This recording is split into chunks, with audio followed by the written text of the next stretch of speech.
దేశం ఇన్ తెలంగాణ. అంటే ఇంకోటండి రఘునాథ్ బాబు గారు, అలా ఎందుకు అనుకోవాలి? 2019 ఎన్నికల్లో ఆంధ్రప్రదేశ్ ఎలక్షన్స్ కనుక ఒకసారి చూస్తే తెలుగుదేశం జనసేన వారికి వచ్చిన సీట్ల సంఖ్య చూస్తే 2024కి వారు విపరీతంగా పుంజుకున్నారు కదా. ఆ రోజు కూడా వారిని అలాగనే అన్నారు, చంద్రబాబు నాయుడు గారు ఈసారి కుప్పంలో కూడా ఊరిపోయే పరిస్థితి ఉంటుంది, పవన్ కళ్యాణ్ గారు గెలిచే పరిస్థితి ఉండదు అని చెప్పేసి. సో ఇప్పుడు అలాంటి పరిస్థితి బీఆర్ఎస్కి కమింగ్ 4 ఇయర్స్లో బీఆర్ఎస్ పుంజుకోలేదా? ఇక్కడ 2 సార్లు ముఖ్యమంత్రిగా చేశారు కదా కేసీఆర్ గారు, ఫేస్ వాల్యూ ఉంది వారికి.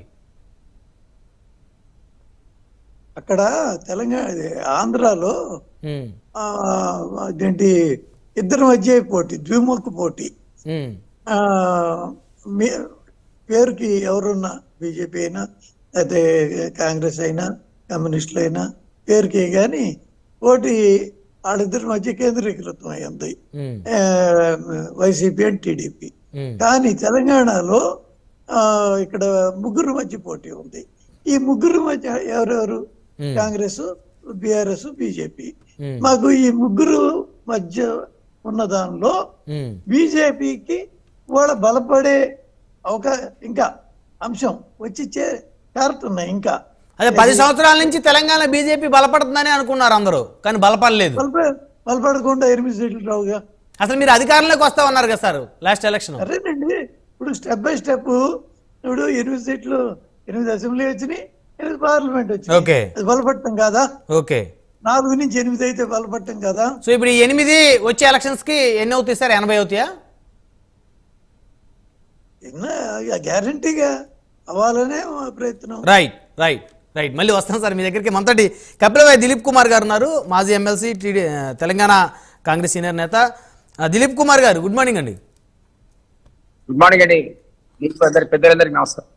సో మొత్తానికి ఎన్డీఏ, ఆంధ్రప్రదేశ్లో ఎన్డీఏ ఏ విధంగా విజయం సాధించిందో తెలంగాణలో కూడా ఎన్డీఏ కూటమి అదేవిధంగా విజయం సాధించాలనేటువంటి ఒక దృక్పథంతో ముందుకు వెళ్తున్నట్టు స్పష్టంగా కనపడతా ఉంది. సో దాంట్లోని భాగంగానే చంద్రబాబు నాయుడు గారు మళ్ళీ ఎవరైతే ఆయన పాత మిత్రులు ఎవరైతే ఉన్నారో వారందరినీ కూడా వారితో చర్చ జరుపుతున్నట్టు తెలుస్తుంది.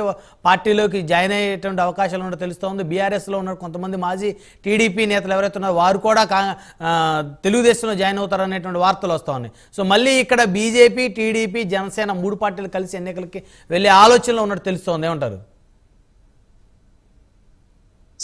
ఎనీ అలయన్స్ అనేది డెఫినెట్లీ కాస్త కన్సాలిడేషన్ మనకు వస్తుంది, ఓట్ బ్యాంక్ పెంచుకోవడానికి మనకు వస్తుంది, కాస్త కొంచెం సీట్లు రావడానికి కూడా అవకాశం ఉంటుంది. బట్ నాకు తెలిసి టీడీపీకి గతంలో ఉన్న గ్రౌండ్ ఇప్పుడు లేదు. ఈవెన్ తెలంగాణ వచ్చిన తర్వాత వాళ్ళకి 15 సీట్లు వచ్చాయి. మరి తెలంగాణ అంశమే అయిపోయింది. టీడీపీ ఎట్లా 15 సీట్లు ప్రజలు ఆదరించి ఇచ్చారు. సో అప్పటికి ఇప్పటికీ వాళ్ళు షిఫ్ట్ అయిపోయారు అక్కడికి. ఎట్లయితే జగన్ కనుక ఇక్కడ వదిలేసి పాలిటిక్స్ ఆంధ్రప్రదేశ్కి వెళ్ళిపోయాడు, ఈవెన్ టీడీపీ కూడా అట్లా షిఫ్ట్ అయిపోయింది. ఆ తర్వాత వాళ్ళు ఇందాక మన మాతో పాటు మాకు జరిగినటువంటి అందరికీ మన ఎలక్షన్స్ వచ్చాయి, మన ఎమ్మెల్యే ఎలక్షన్స్.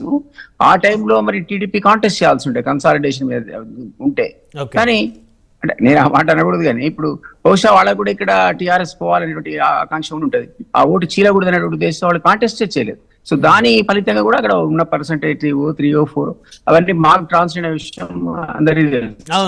పర్సెంటేజ్ పోతే పోవచ్చు. బట్ రేవంత్ రెడ్డి గారు గతంలో అక్కడి నుంచి వచ్చాడు కాబట్టి ఆయనకున్న కనెక్షన్ చాలా ఉన్నాయి కాబట్టి గురు శిష్య సంబంధాన్ని ఆయనే చెప్పుకున్నాడు కాబట్టి అది ఏవైనా అసలు అంత పార్టీ ఉండగా TDP decide not to contest. దాని లాభం కూడా మాకు జరిగింది పెద్దగా. అంటే నేనేమంటానంటే ఇప్పుడున్నటువంటి స్కోప్, కొత్త స్కోప్ ఏంటి ఐ డోంట్ నో. బట్ ఏమైనా ఒక పొలిటికల్ పార్టీని రైట్ ఆఫ్ చేయలేదు. అది బీఆర్ఎస్ కావచ్చు, టీడీపీ కావచ్చు, ఎవరైనా కావచ్చు. How can you right of A political party? వాళ్ళ యాక్టివిటీని బట్టి, లేదా మా ఫెయిల్యూర్ ఉన్నాయనుకుందాం రేపొద్దున, మేమైతే ఫెయిల్ కాము, ఇంకో టర్మ్ కూడా వస్తాం అనుకుంటున్నాం. ఎందుకంటే గతంలో 10 ఏళ్ళు బంగారుపల్లెల్లో మనం అప్పచెప్తే తెలంగాణను కేసీఆర్ స్వయంకృత అపరాధంతో, ఆ పార్టీ అవినీతితో, మనం చెప్పాల్సిన అవసరం లేదు కదా అవినీతి అని. కాళేశ్వరం కుంగిపోయా, కవితపై జైలు పోయా, అవినీతి ఉందని కనపడుతుంది కదా, ప్రజలకు కనపడుతుంది, విచారణ సంస్థలకు కనపడుతుంది. కాబట్టి ఆ దాంట్లో వాళ్ళు స్వయంకృత అపరాధంతో కర్ణుడి రథం గుళ్ళట్టు గురింది. వాళ్ళు అన్ని కూడా ఎలక్షన్ ముందే వాళ్ళని కమ్ముకున్నాయి కారు మేఘాలు.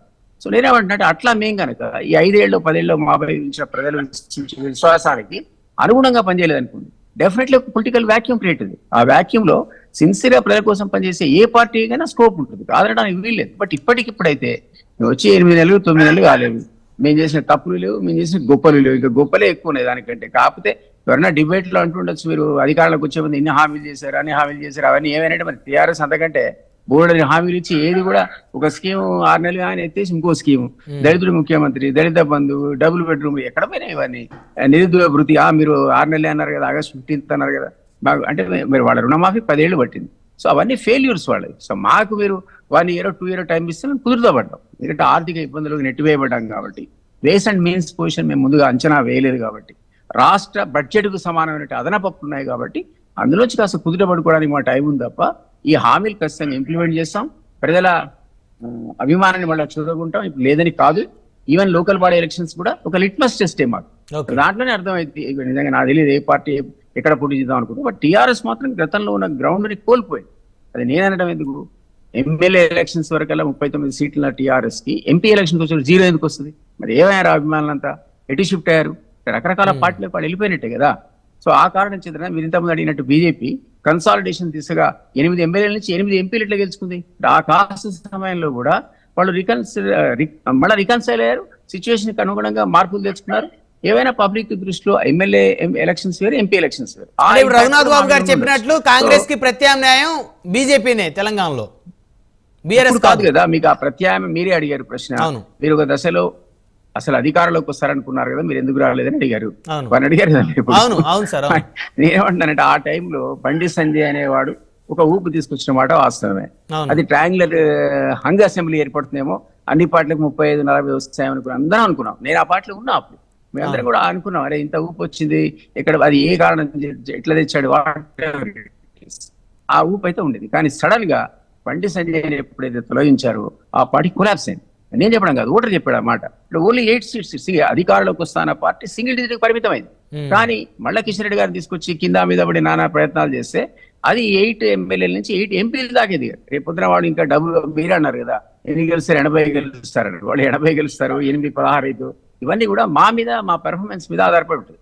సో ఆ పెర్ఫార్మెన్స్ నే మీకు వాక్యూమ్ క్రియేట్ చేస్తుంది. ఇప్పుడైనా అంతే, వాళ్ళ పెర్ఫార్మెన్సే వాక్యూమ్ క్రియేట్ చేస్తుంది.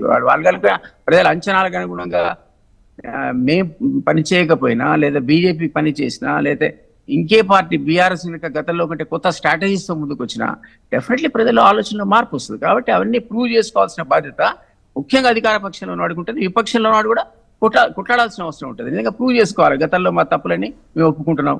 ఆ రియలైజేషన్ వాళ్ళకు ఉన్నట్టు అనిపించట్లేదు, అంతకంటే ఎక్కువ తిడుతున్నారు. ఇప్పుడు దిగిపోవడానికి ముందున్న తిట్ల పురాణం కంటే ఇప్పుడు ఎక్కువ తిట్ల పురాణాలు అంకించుకున్నారు. సరే, అది ఎంతవరకు వాళ్ళకు ప్రజా ఫీల్డ్లో, క్షేత్రంలో ఉపయోగపడుతుందో నాకే తెలియదు. బట్ ఇప్పటికి ఉన్నటువంటి వాస్తవ పరిస్థితిని బట్టి చూస్తే మాత్రం టీఆర్ఎస్ పుంజుకోవడం అనేది ఇంపాసిబుల్.